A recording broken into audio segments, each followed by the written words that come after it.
welcome to Sermon Notes. So glad that you're here with us. I'm Amy Jo Girardier. My name is Garrett Gregory, and this is Brandon Abbott. Yay, Brandon's Brandon. back. Yeah, I know here I we am. actually have had you A lot. You're a frequent You're a guest. fan favorite. The comment sure section. that's the case. The comment section loves They're them like, some bring Brandon. Brandon Well, I back. love that. Yeah. Well, we want to know that's about an West interesting End, read. so Yeah. this is a good thing. That's It's awesome. really- I appreciate that, though. Yeah. That's good. So a little bird told me Ah, that Doo-doo. for those of you that Go. don't know, Do we have sound effects in the background for that? could we? That was a good Monday joke, I feel like. that was pretty awesome.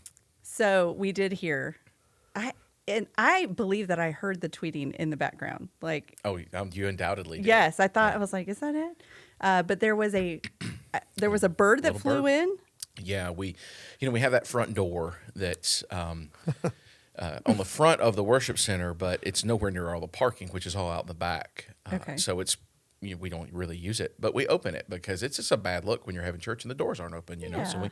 we use it. Our greeters stand out there, and a few people walk up, from the street that way. And this time a bird came in the front door of the church about 5 minutes before the first service. Oh no. And we could not convince the bird to leave. We asked it nicely, but it decided to stay, and so it flew from chandelier to chandelier Oh my gosh. through in the entirety of both morning services. Wow. Yeah, and I may have heard reports of a minor incident Oh no. or two. I'm checking up on that, following up pastorally on those things.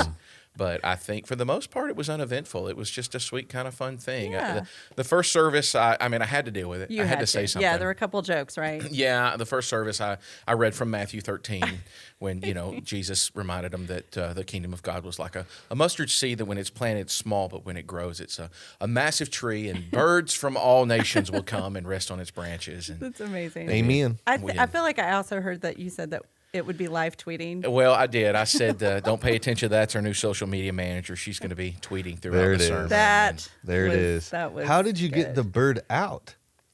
Can you Oh, say that on the we air? may not be a Red Rider. We actually we were able to coax the bird out. And when we left the bird, it was alive and Oh, congratulations! on the sidewalk. So Oh, okay. yeah. You have a So, new mascot for the West End Yeah. campus. Yeah. Do you know what kind of bird it was? I don't. I don't have an app for that, Yeah. so I didn't really. I just didn't know if you knew.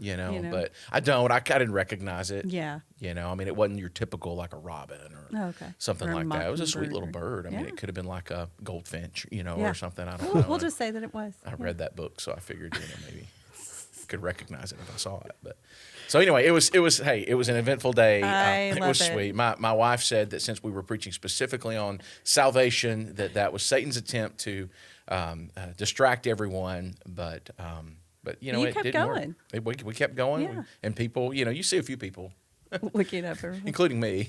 While I was preaching, I tried not to Distracted follow it, by the but, bird. it was just something that happened. Made for a great I love story. it. So we were happy. That's so but great. It gave me a chance to tell the Twitter joke, and Yeah. You And can't use that one again. I think it's done. Yeah, but Yeah. that's good. I think I cashed it in early. Surprising for sure. What else, if we dig in, maybe Mm-hmm. how long have you been now? That was the third. That was week 4. That was week 4. Excuse me. Yeah. Been a Didn't whole mean to month shortchange now. you. Yeah, it's been a whole month, so we've got 4 weeks, including Easter. Okay, got it.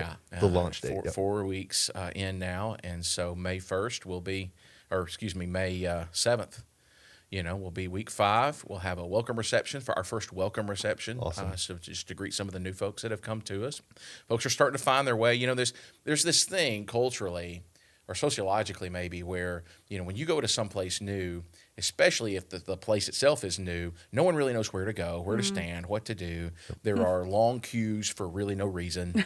People just kind of waiting to be, told what to do. And now it's moving. That's great. There's a rhythm to things. Our systems are working. Our volunteers are incredible. They're just all over it. We're needing more, obviously, because Yeah. now more people are coming. I think numbers-wise, the 3 non-Easter weeks, we were at 274, then 270, and this Sunday we're at 280. So within 10 people, identical, all 3 weeks. Wow. And I'm seeing different people, so I'm not sure what really that means. But I am excited because the people that I see, about 30 to 40% I recognize. That's great. The rest of them, I have no idea who they are, and so we're working hard to go and just meet everybody and try to find out who they are. But they're just coming.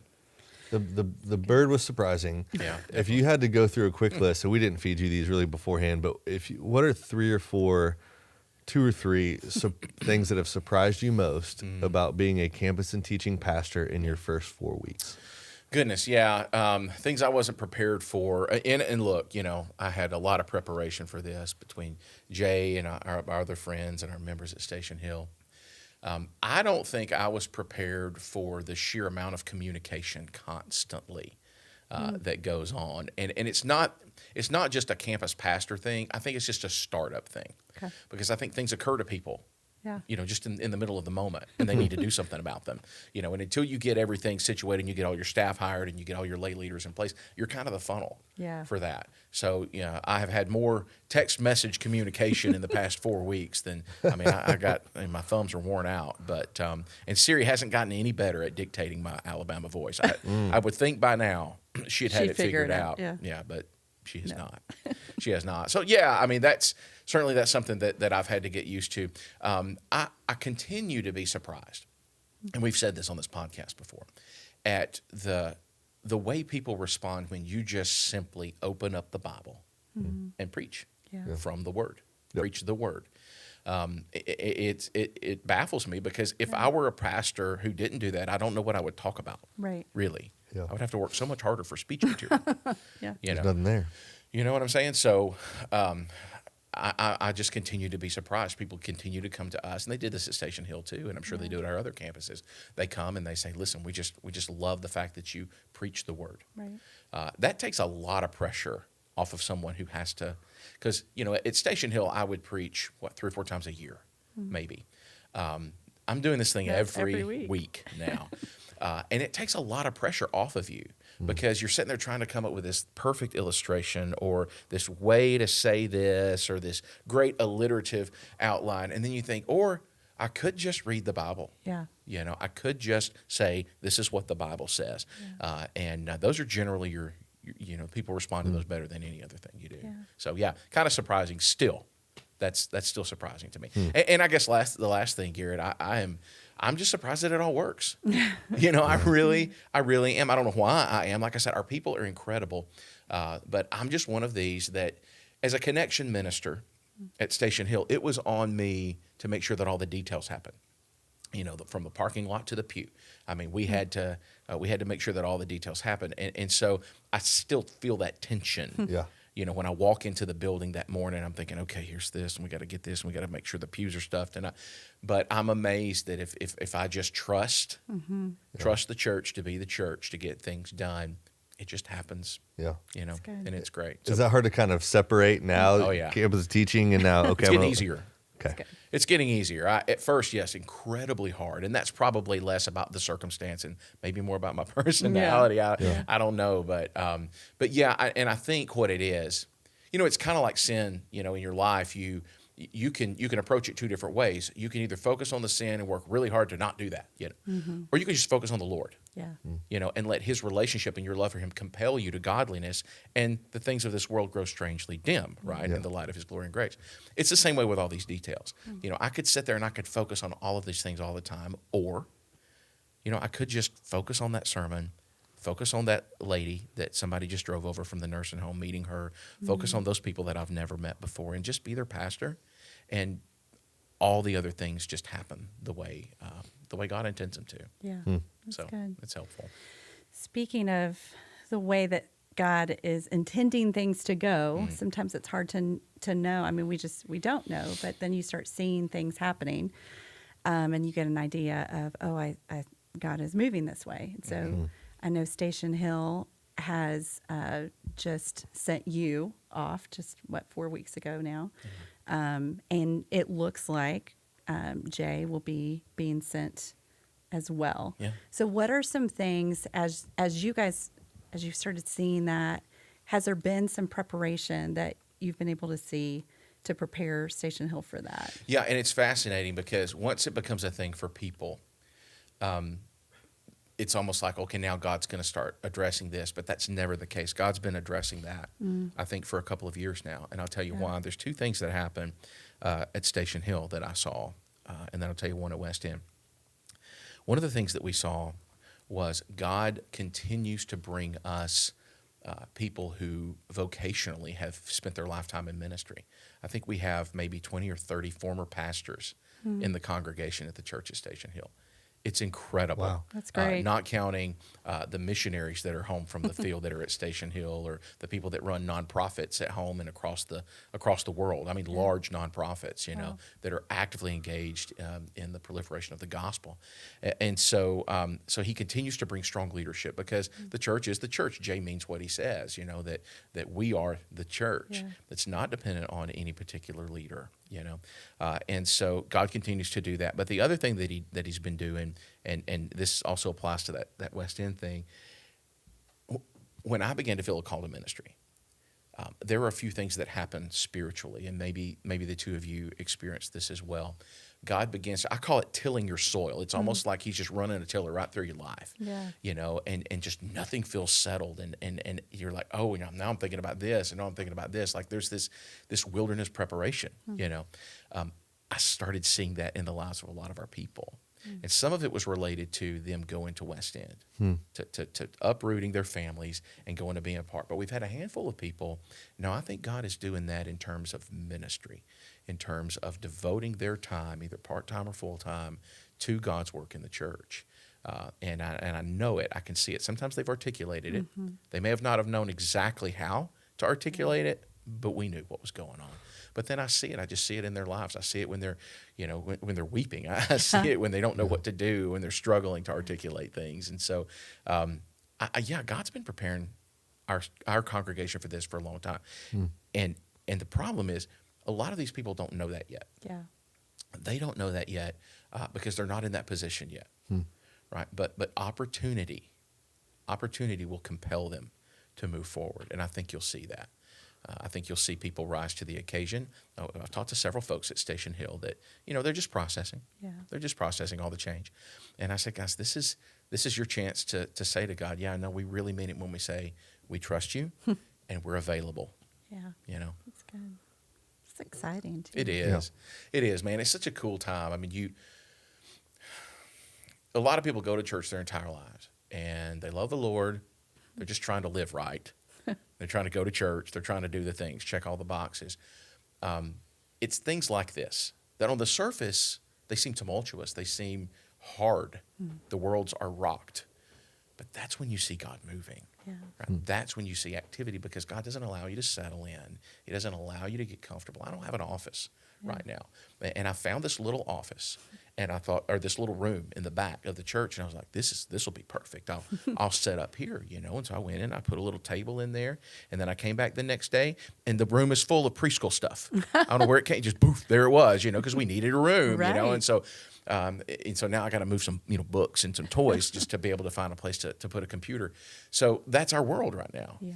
That's our world. What's it? Jesus, foxes have dens and, and all of that. But those who follow the Son of Man, place to lay their head. And that's kind of what I feel right now. The bird has more space in that church. Than we do. And poor Rick, he's, of course, he was the pastor of West End before we moved in. And so, he's got his office, but I mean, there's everything in the world's in that office now, and I just see him sometimes sitting at his desk looking around, but it's okay. That's how we feel. We feel transient sometimes. But isn't that how everyone in the Bible basically felt? Yeah. Yep. They were always moving around. That's good. And that's okay. Walk me through, obviously, you're the campus teaching pastor at Church of West End. Walk me through the call, the tilling of your heart, the call to accept that position. How did that start? Walk us through it. Yeah, and that's a really long story. I'll try to just skip rock across the pond for you here. But, I worked on the Brentwood campus for a number of years, and I fell into that just did. There was a job opening. It was on the professional side. It was in the marketing world. And, many of the folks in this room I worked with, and they were very happy that I got the call to ministry, but at the same time, that was tough, right? So that was several years ago. That was about 7-8 years ago. I've shared this story with many people. I was at a point in my career here where things were just changing. Daryl was on our staff then. Yeah. And, when I looked at Daryl, I could see, that's what a marketing guy looks like now. And that's different than what a marketing guide looked like when I first started. Yeah. And so I would either have to reinvent myself, right, and learn and grow, or I would have to really get serious about asking God what he wanted me to do. That was a difficult season in life, professionally and emotionally. It was just very hard. And I was talking with Jay. We had just started Station Hill, which was helpful for me because now I could go to church at a place that was different than where I went to work, right? And that was, that was something that I really needed. And a lot of folks that work in churches would probably say that. And so we had just started Station Hill, and we went on our first mission journey to Guatemala.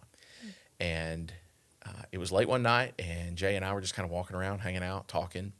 And like any good pastor does, he said, hey, you and I had talked several months ago about where you were and what was going on, and you were very frustrated. Where are you on that now? And I said, I'm worse. It just keeps getting worse. I'm 30, whatever I was, and I don't know what I want to be when I grow up anymore, And he said, have you ever thought about ministry? And I just stopped right there where I was, because you know what I had? I had thought about ministry, but I'd pushed it back. And God started over a course of a year or two, conversations with Jay and a lot of conversations with God. He started reminding me of like when I was in 5th grade and there was a missionary that was home on furlough with our home church. And she and her husband spoke to a crowd in the living room of my neighbor. I went, I listened. And when that was over, I went up to her and I said, I may want to do what you do one day, sitting in the office of my youth minister when I was in 7th grade, saying, Brother Nicky, God may be calling me to youth ministry. Every time God put his work in front of me, I responded to it somehow. Yeah. And there are a couple other stories that are humorous, but I don't know that we have time to go through all those. Suffice it to say, all of that kind of came flooding back. Cool. Almost like, flashbacks in a movie. Yeah. And so I answered the call to ministry. Hence the job at Station Hill, which was a blessing because it was our people. We'd helped start that. All of our friends were there. That was the perfect opportunity for my ministry to be incubated, to just kind of grow. I was looking at that empty office Saturday night. My family came and we emptied out the office so that Stephanie, my replacement, could come and take that. I've already talked to her this morning about that. She said thanks for doing that. But I just looked at it and I looked around and I was like, inside these walls, God did so much. Mm-hmm. The reality is what he did during that time, to answer your question, is he did reinvent me. Mm-hmm. He reinvented my heart, and he redirected me to the place that he intended me to be all along. So put a button on this for you. A couple of years ago, Jay came to me, and he said, there are several streams that are flowing in the life of our church right now. And he said, I don't really know how they're going to develop. I don't know what they're going to look like. But I do know, he was talking principally, of course, about Columbia at that point. But he said, I do know that it's possible that you may be a part of some of that. And so as you head into a sabbatical, which I was, he said, I want you to be praying about that. And I started. That was in September. In April, we were on a mission trip with our son. My wife and I were. And I was doing Experiencing God at the time. I go through that every once in a while. I found it kind of helpful. But and there was a story in there. There was a story in there about a pastor who was holding off answering the call to a smaller church because of his connection with a larger church.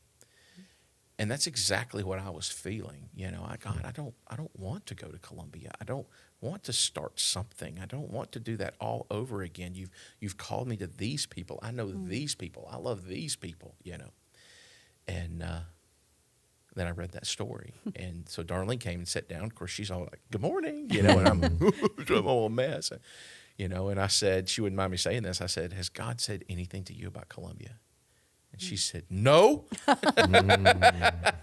God talked to her too, though, eventually. And so we figured all that out. But so that's when I went to Jay and I said, hey, I think so. I think God is calling us, irrespective of what happens here, what the future looks like at Station Hill.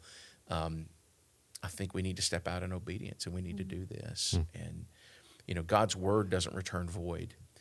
And so the things he asks you to do won't return void. He will be faithful to complete that which he has started. He is the author and the finisher, right, of our faith. And so I truly I truly go to work every day resting in the knowledge that this was God's idea. West End was God's idea. Brandon in ministry was God's idea. And so, I mean, who knows, right? I mean, this is that season where you have to say, who knows? Our hearts establish our plans. I mean, it's God that orders our steps. And so, don't say today I'm going to go here, or tomorrow I'm going to go here. Today I'm going to get up and I'm going to go to work and I'm going to love these people, and that's what I'm going to do. I love that. Yeah. Cool. There's somebody that's listening that, I think of all, you're talking about the people that are having their hearts tilled.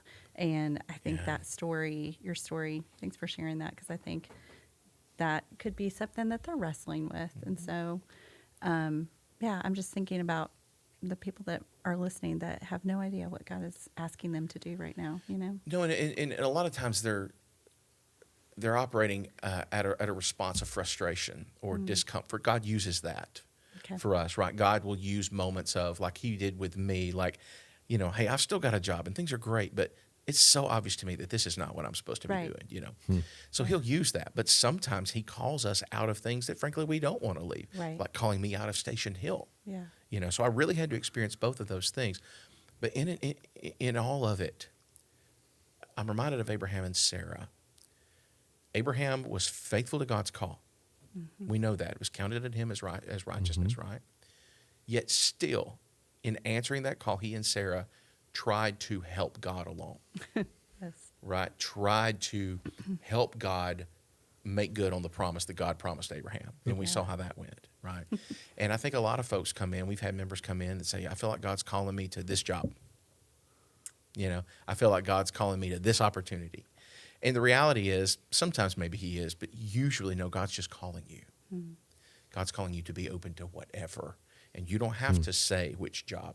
I mean, there was that moment when I was at Brentwood, I kid you not, when I knew it was so obvious to me I needed to do something else, that I would get the state paper, the Baptist paper. Was it the Baptist and Reflector or whatever it's called? That's what and I would it look was. at the back. I would look at the help wanted pages. Oh, gosh. Because I didn't know that anything with Station Hill would materialize. Right. I didn't know that. All I knew is I was ready to start ministry. Yeah. I'm ready, God, let's go. Why are you making me wait? I've already said yes, so let's go. And he's like, relax. Yeah. Relax. I will take you where I want you to go. And it's exactly what he's done. That's awesome. Yeah. Well, so speaking of, I think on Sunday you talked about some of the values of the church, and one of those is the gospel first and always. How are you seeing that play out at West End? Yeah, they're really. I spoke to two groups of people Sunday at the end of the service. I think that there are a lot of people that have made salvation something that it's not. I mean, maybe salvation for them is culture. Maybe it's tradition. We spoke a lot about that. Maybe it's trying to keep that law. Yeah. I told a story about when I was in second grade. My teacher told me to go home and put a sheet and copy page 14 out of my reader or whatever. Well, I misunderstood. I went home and I put a sheet of paper over page 14 and began to trace it and tried to trace every little serif on the font, right down to the illustration. My grandmother's like, son, I don't think that's what, your teacher wanted to do. And I was like, well, Mama, I was the one in class. Yeah. I heard the You assignment. knew. I know what to do, And I think that's how we are with religion. I think that a lot of people are going home every day misunderstanding what the gospel is in their lives, and they're trying to copy exactly every little serif of every little line, and that's not what salvation's supposed to do in their lives. Salvation is about freedom. Peter even said in our text last week, he said, why are you trying to put, speaking of circumcision, why are you trying to put a yoke on these people's necks that neither our ancestors nor we could handle? Right? You're asking them to do something we couldn't even do right. And I think that's what we do. And I think that's how sometimes we treat other people that way too. Yeah. I said, Jesus is a come as you are Savior. He wants, you don't have to dress up to come to him. So that was one group of people, the folks that need to rightly understand salvation, stop trying to earn it, and just accept it. And then the other folks, are the ones that have never, they've never considered that in their lives. They have everything they need, or maybe they think there's a reason they can't get to God. The other story that I shared was standing at the end of a hallway in the airport concourse. My grandfather was down there, and he had just come off a plane. I was little. I couldn't wait to see him, and he, puts his arms out, drops his bags, and said, "Come to me."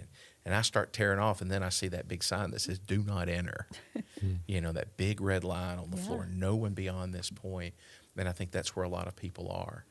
That surprises me, by the way, Garrett. You said what surprises me. I've been a Christian practically all my life. I was saved when I was 9 years old. I was brought up in the church. The fact that anybody would think I'm not worthy, the fact that anybody would not understand that God wouldn't love them is kind of foreign. It's something that I have to remember, that a vast majority of people feel that way, don't they? A vast majority of people, it's not that God won't forgive me. It's that I'm not worthy of that forgiveness, right? In other words, I can't forgive myself, and so that's a big do not enter sign, to get to the gospel. Wow. And I think that's why we have to say, we can't assume, buckle of the Bible belt, we say this all the time, that people understand the gospel, that even they know what it is. We just can't assume that, and so be that they would respond to it. And so I made up my mind a long time ago. I really don't care what the text is. I really don't care what we're preaching. The gospel needs to be a part every time. And not just to those who don't know it. We need to hear the gospel. We have to preach the gospel to ourselves every time. Yeah, it's good. Well, Brendan, thank you. We appreciate your time. Yeah. Thanks for coming on. And you're a familiar face around here now, and this is fantastic. So we're praying for you in everything that you're spearheading, helping lead. That the Spirit would be strong in every aspect of the church at West End, and for Station Hill folks as well, and the call out of there to go here. We're proud of you. We're thankful for you, and praying for you guys as you continue to venture on at the church at West End for the whole gospel for the whole person in the city of Columbia. We're thankful. We'll keep these. Us and the birds. Yeah, That's right. We'll keep these podcasts rolling out. Join us, hit the subscribe button, and follow us on this journey, and we'll see you very soon. Brandon, thanks again. AJ, as always, thank you, and we'll see you guys soon.